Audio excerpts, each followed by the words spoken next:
Guys, welcome back. Battle started. Hope you're all enjoying. I mean, I love these pictures, right? Team of pirates up in here, guys. Let me know what you think of the new audio. I had a little play about with OBS recently, right? So this video and maybe one or two of my previous ones, yeah, they might sound different. I hope they sound better. So yeah, let me know.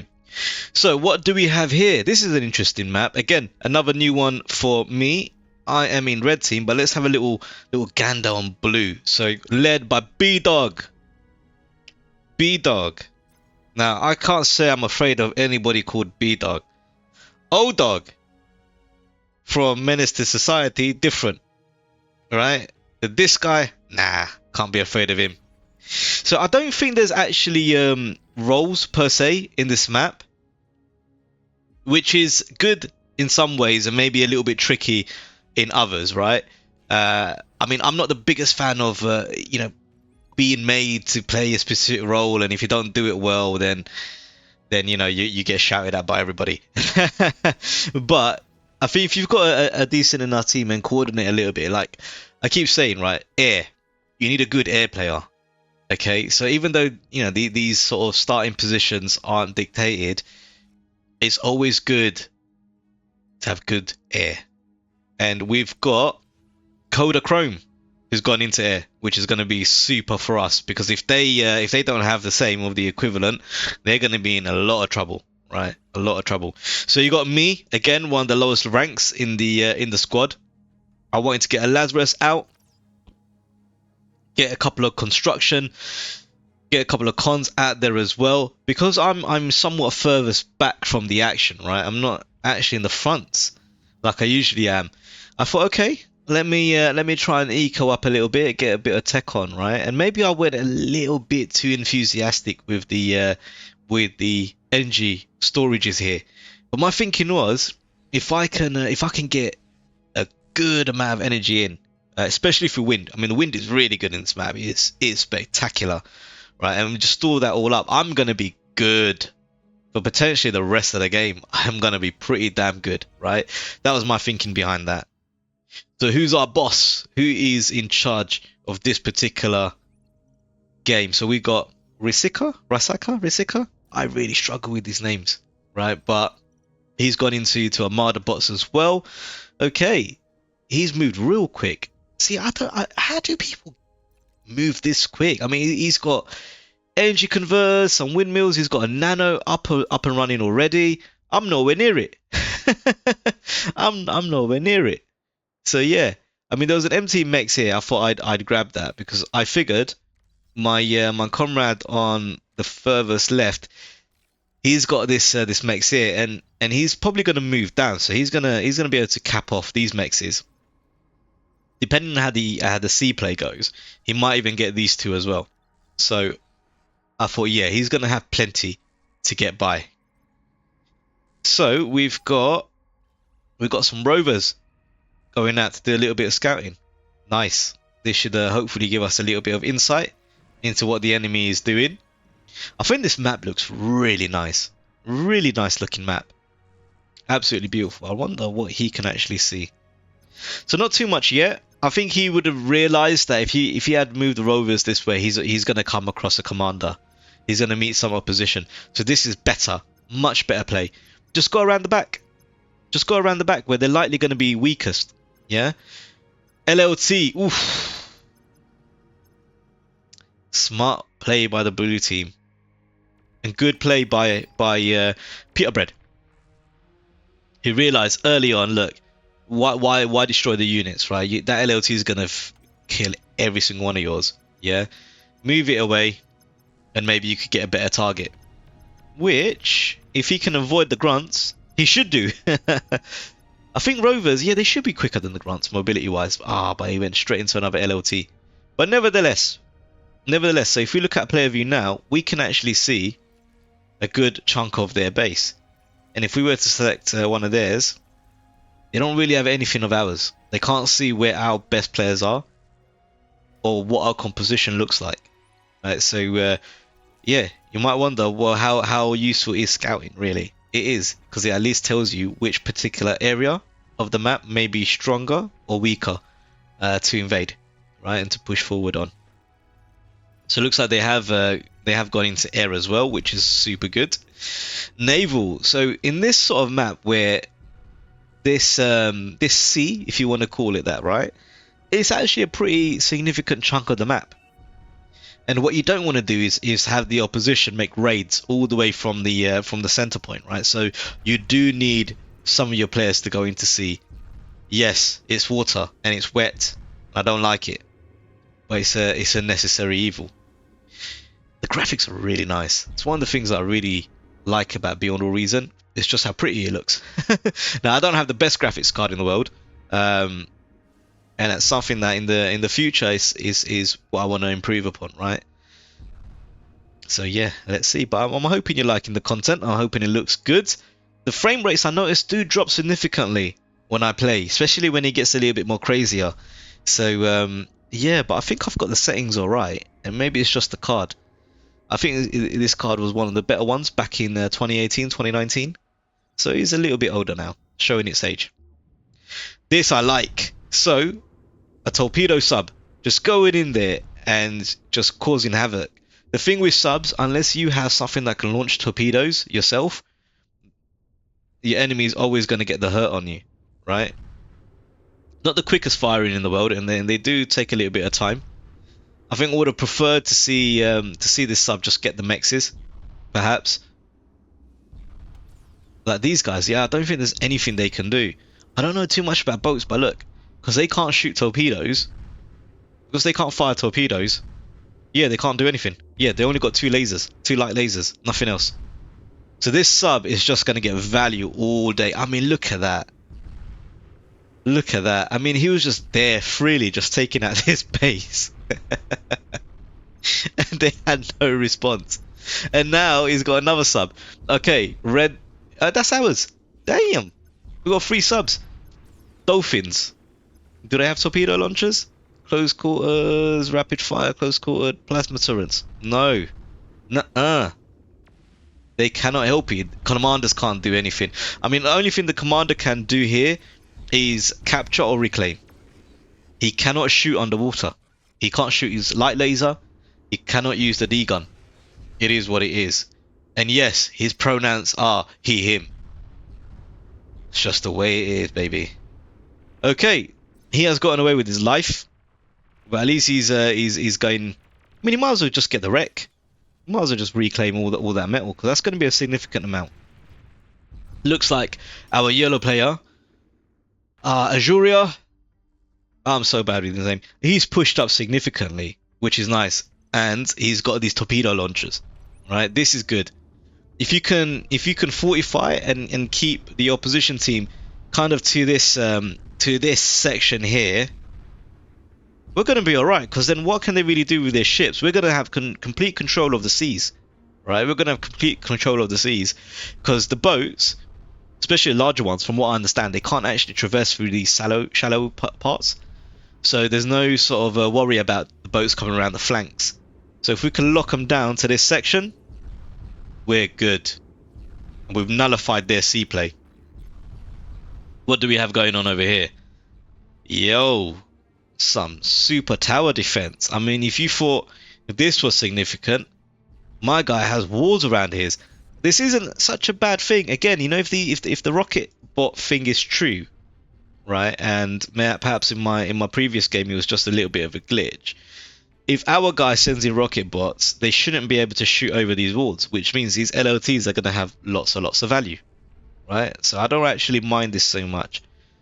However, this is just a time and place thing, right? And I'm sure he knows that. So he's probably looking to just hold the position, right? Keep our team at bay, so he can get to a point where he could tech up, get a little bit bigger, right? And get a bigger, badder army going. Oh, okay, interesting.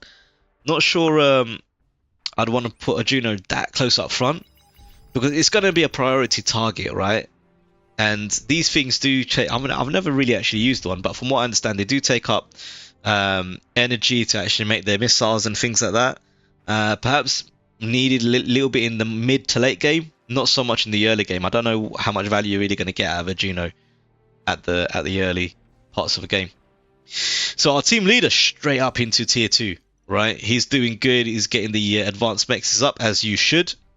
I'm into tier 2 as well, and I'm doing the same thing, getting the advanced mexes up. But look at the difference in play. I mean, this guy, not only has he got into tier 2, he's expanded out. He's got a militia, right? he's got things moving for himself, right? And this is the sort of play that I want to get to. Amphibious tanks. No, they're not. They're just stouts. Okay, nice. I guess the waters are shallow enough, right? I mean, yeah, if these pawns can run through, tanks certainly could. Alright, this is going to be quite bad for Iseka. Or Iseka. I'm just going to call him Red. Because these tanks are always going to favour trade-wise against pawns. I mean, these are a lot tougher. Their shots are going to hurt more.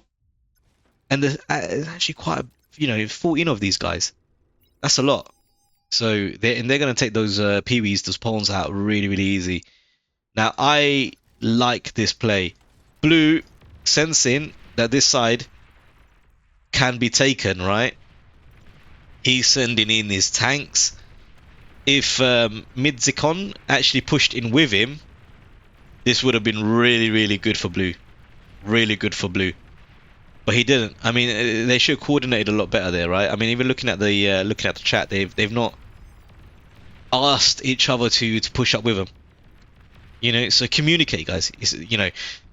Even if it's just with your neighbor, just communicate. Don't be afraid to say, hey, look, push up with me, right? Because we could do good here. That's what I mean about the Juno. It's not going to do anything for you, and now it's almost naked. So if the blue team push up, they've got that. This is nice. Looks like blue teams really, really favour walls in this game, right? They're getting an agitator up. That's going to do them good. A forward vehicle base. I do like this.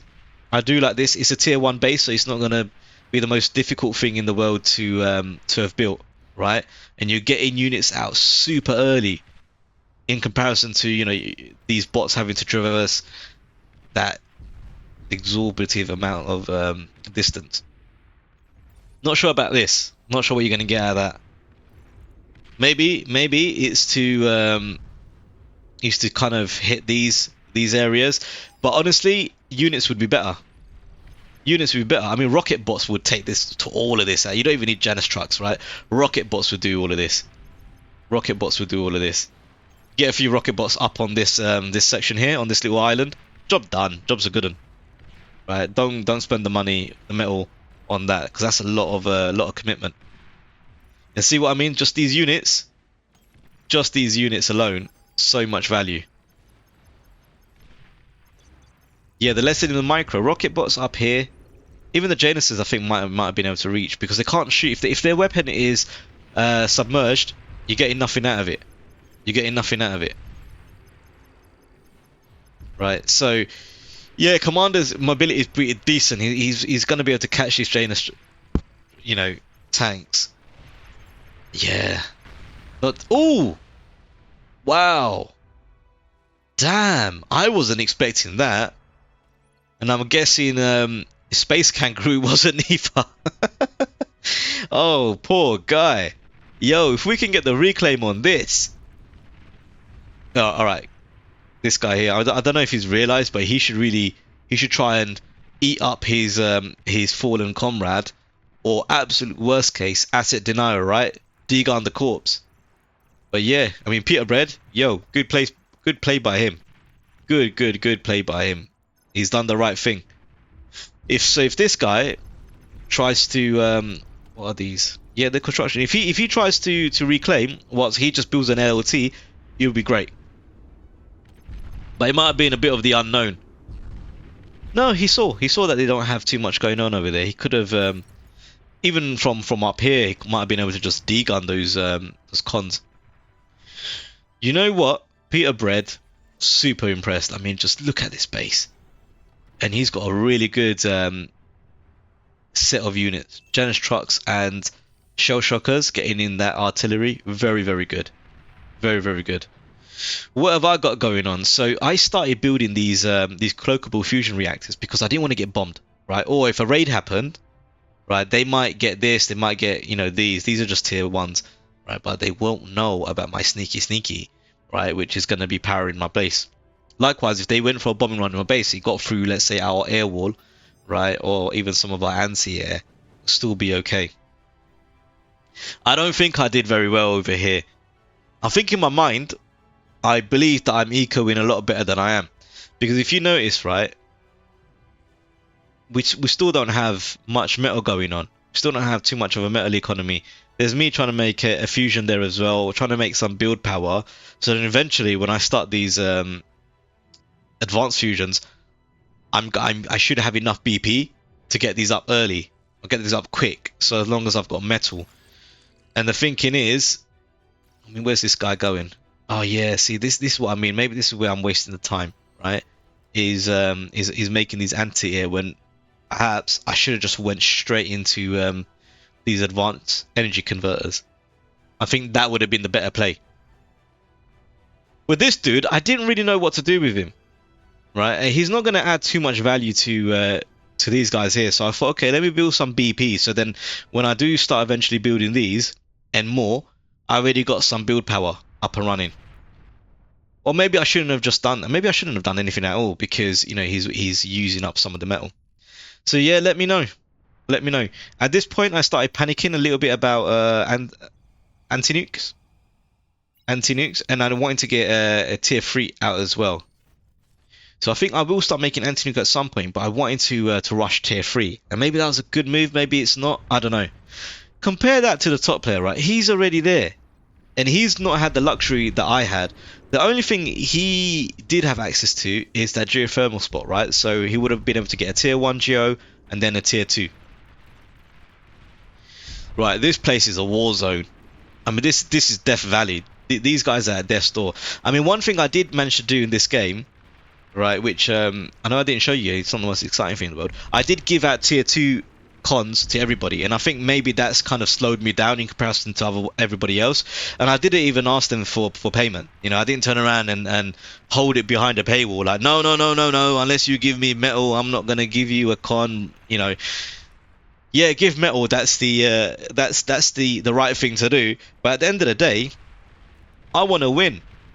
You know, if me giving that the T2 cons is gonna get my team up into a better position economy wise, I'm gonna do it, because that means we're likely gonna win, rather than going to a slanging match on the group chat, right? Say no, give me money, no, right? What's the point of that?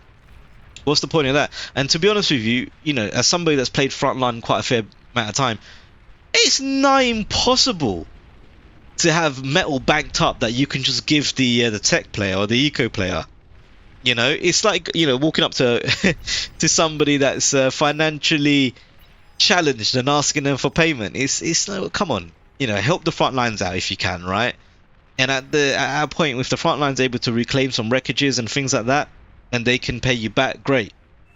But as eco, surely you're going to be in a position where, you know, crying over a bit of metal to help your team isn't the answer. Loving this one content would have helped out building all of this out, right? Now that's what you call efficiency, and maybe that's where I was lacking here, right? Lack of efficiency. But as you can see, now I feel like I'm in a little bit of a better position where I've got a ton of energy in, so much energy, right? Just waiting to be converted. I've got that one cloakable fusion there. I've got one fusion here. I had a ton of energy stored up, just so much of it, right? I got my mexes up. Yep, there you go, anti-nuke. Yeah, there you go, anti-nuke. I ate up the lab to get me that huge surge in metal. But as you can see, these tier 3 labs, not easy. You really need to either start capping off more metal points, get the reclaiming when you go to war, or you do what I'm doing here. You start converting your energy. You build up your energy economy to a point where you're looking super healthy, and you just have to start building these up. The difference between the advanced energy converter and the tier 1, the tier 1s just require 1 metal, nice and easy. But these bad boys, they need 380. So yeah, it is a little bit of spend to save, right? Or spend to accumulate. But it pays off because you get 10 metal per second. And it takes, 600 energy. So you do need to move into a fusion economy or an Aethos economy. Compare that to one of these. 620 metal. But I'm getting 5.7. Yes, these are like the best things to do early on, but the value you get from these is amazing, right? You just got to make sure you do have energy economy to sustain it. So what's our front lines doing here? So yeah, I mean, even this is looking, I mean, that's a tier 2. Okay, I don't mind that. I don't mind that. I mean, because he's got a bit of build power. I know in some of my previous videos I've said I'm not the biggest fan of like tier 2 labs straight out the front. But that's usually because it's just the lab that's there. And maybe a commander helping to build units. But when you've got, look, you've got a good chunk of construction turrets helping out, I don't mind that. I don't mind that at all. And he's building the right type of units. Sheldons. They're going to be great. He's going to get so much value out of them because he doesn't need to get up close and personal. But what it does mean is they're going to get aggressive. They are going to get aggressive. Yeah, and if I'm not wrong, I think that was the con I gave him. Yeah, they're going to get aggressive. So you need something to hold these guys back. Otherwise, they're just going to, run through these Sheldons. Hot knife through butter. Oof. Com goes down. Oh my god, they killed Kozak. Damn, son. Right, looks like Hot Pink. The Peter Bread has realized and he's going to send in his artillery units. Yeah, I don't want to get them too close. You don't want to get them too close because they got super range. They're a little bit squishy because they're tier 1s. Right? And yeah, they're going to be susceptible to taking a lot of damage, even through like static defense. Even tier 1 static defense will do significant damage to those guys. Janus is brilliant. Still love him. These guys are gonna help hold the front. Oh, the base goes down. Damn, that went flying. Damn, that went flying. Oh yeah, look, 2v1. Yeah, look, he's not wrong, but they throw in the towel. Wow. Damn. I didn't think they were doing that badly, but it looks like we got some raids in, right? So if I get rid of this, look, the Razors came in. The Razors came in and they said, enough's enough. We're giving up the Ghost. And at that point, I was getting my Marauders up. So my thinking was, let me get a ton of Marauders, and then I'll go down the coast, maybe send some units down this way, take these guys out, right? Send some Marauders down this way, take out this section, or just move them down here and get them to climb the mountain and move them across this way. But yeah, that was enough. That was enough. So yeah, let me know what you think about this video. I think it was really good team play, even though there's definitely room for improvement here. But nevertheless, we've got the W. All right, nice one, guys. And I shall catch you in the next one. Peace.